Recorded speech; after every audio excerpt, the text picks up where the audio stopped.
Good afternoon. I've been known as many things over the course of my life. I've been known as a son, a brother, a husband, an educator. But in 2008, I became known as a felon. And I became known as a felon through a very curious set of circumstances. I was teaching at a university in Mississippi at the time, teaching the history of the civil rights movement. And I needed a car, so I did what most people would do. I went on the internet and I found a car. And this car I found was in Des Moines, Iowa. So I was going to fly to Des Moines and drive the car back. A few weeks before that, I'd had a book signing, and I actually ran out of books at this book signing, but people wanted the books, so they gave me cash and wrote me checks and just said, the next time you come through town, just bring the books with you. And I said, okay, I'd do that. So I knew that when I was driving this car back from Iowa, I was going to have to pass through this town. So I took the books with me. So I packed my stuff up, went to the airport, checked in, made my way through security. And then I hear my name over the intercom. It says, Curtis Austin, return to the check-in counter. And so I do. I get back to the check-in counter, and there's this bevy of airport police and TSA agents surrounding my bag, just hovering over my bag. And they've got these books, and they're looking at these books. And the book has this picture on the cover. It's a book about the Black Panther Party. And they are flummoxed. They're taken aback, you know. They've got this black man. He's got a one-way ticket to Iowa, no clothes, no toiletries, and all these books, you know. And so they said, well, we're going to have to call the FBI. It's like, whoa, the FBI? Why? I says, well, that's what we do in situations like this. And that's what they did. They called the FBI. And the FBI came to the airport. TSA and airport security escorted me upstairs, put me in a room. And this FBI agent came in the room and began to interrogate me. But he had this book.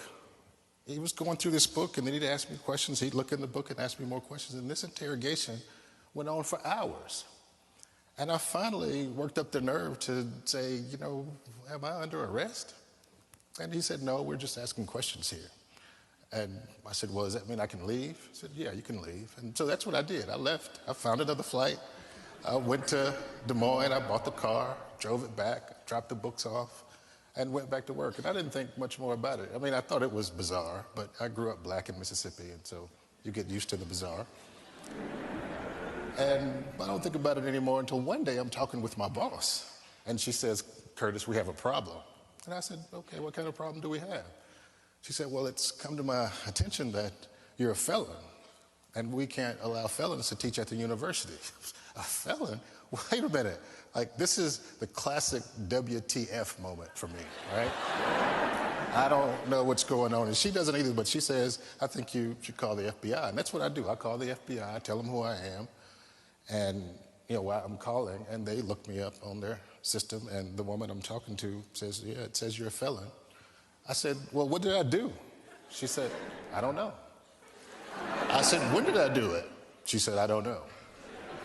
I said, where did I do it?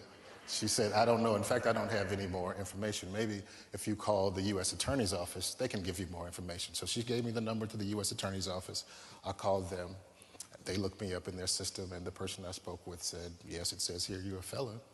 And I asked the same set of questions and got the same exact set of answers. I don't know. So it literally takes me more than 2 years to get this felony removed from my record. And I came to understand that the felony was on my record because I had written a book about the Black Panther Party. And some of you may be familiar with the Black Panther Party. For those of you who are not, it was an organization that started in 1966 in Oakland, California, as an effort to prevent the police brutality and murder of black people. But it also organized around a range of other issues that were affecting the black community, like health care and housing and full employment and fairness in the courts.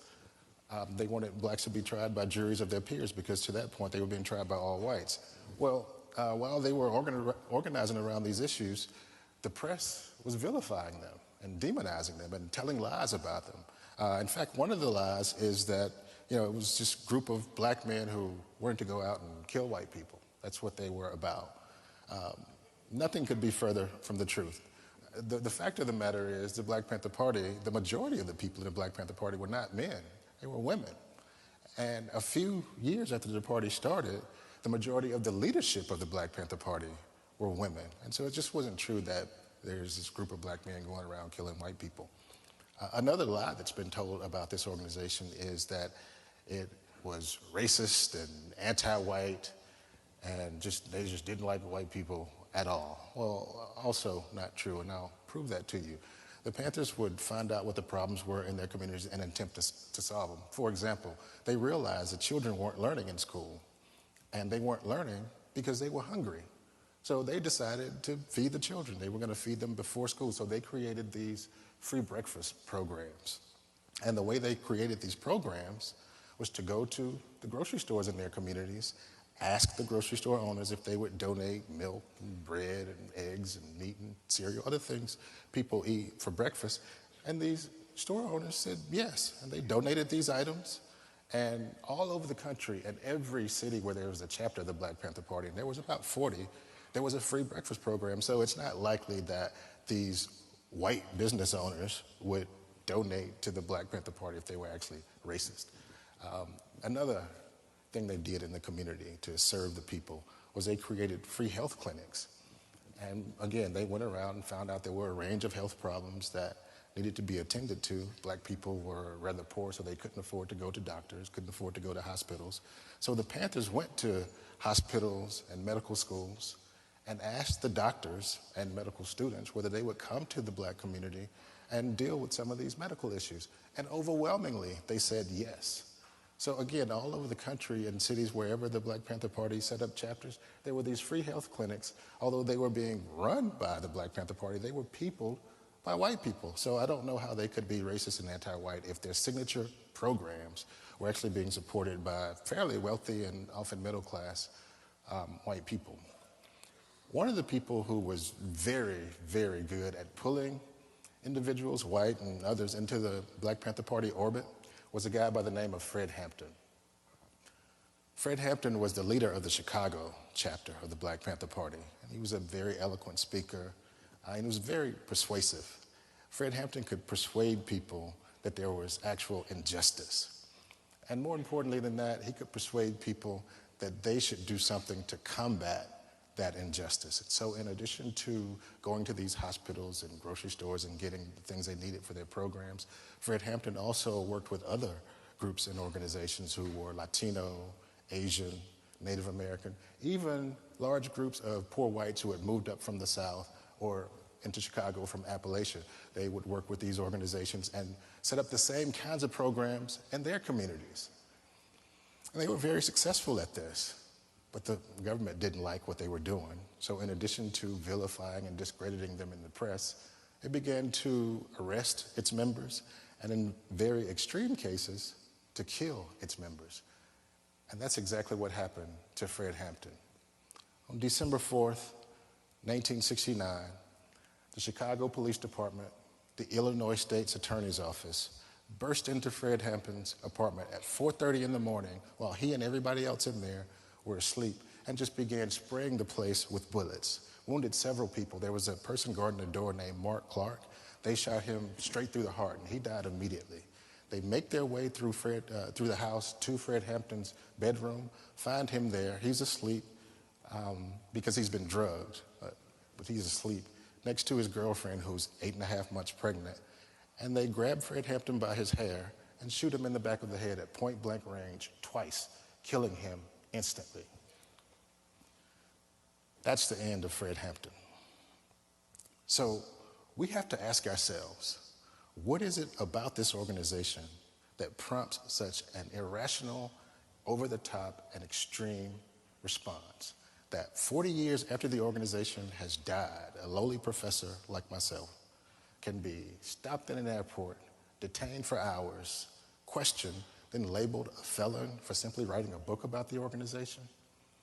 Why does Fred Hampton have to pay with his life for simply organizing around issues that everybody, there's nothing wrong with feeding kids and taking care of sick people. There's nothing wrong with not wanting to be killed by the police. So we have to ask ourselves, what is it about this organization? And I'll tell you, the thing about this organization is that it was actually anti-racist. And it made a point to work with all people, whether it was upper and middle class whites, lower class whites, Asians, Latinos, Native Americans, anybody who wanted to help solve these problems, this organization was willing to work with them. And that was a problem. If this interracial organization was not effective, people would not have been so dead set against it. So it wasn't just Fred Hampton who had to pay.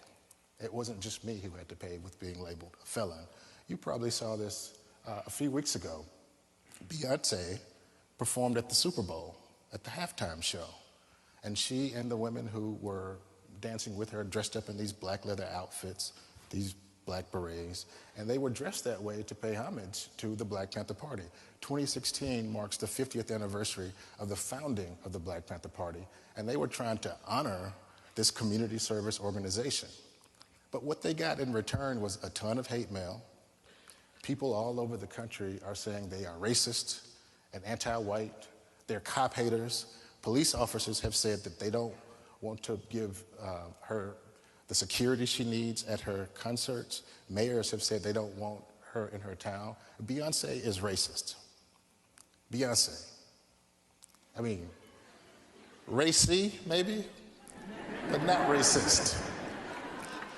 So we just have to keep asking ourselves, why are we told these stories about the Black Panther Party, and who benefits from us knowing these lies? So I want to encourage you to do your own research about the party, but be careful when you're doing your research, because I've been studying this subject for 25 years now, and what I've discovered is that 73% of all the newspaper articles written about the Black Panther Party were written by the FBI or people the FBI recruited. And so there's all this villainy and misinformation. And we spoke about Fred Hampton a second ago, and I just want to tell you that Fred Hampton and Mark Clark's family actually sued the city of Chicago, the state's attorney's office. A jury found them guilty, and they paid them almost $2 million.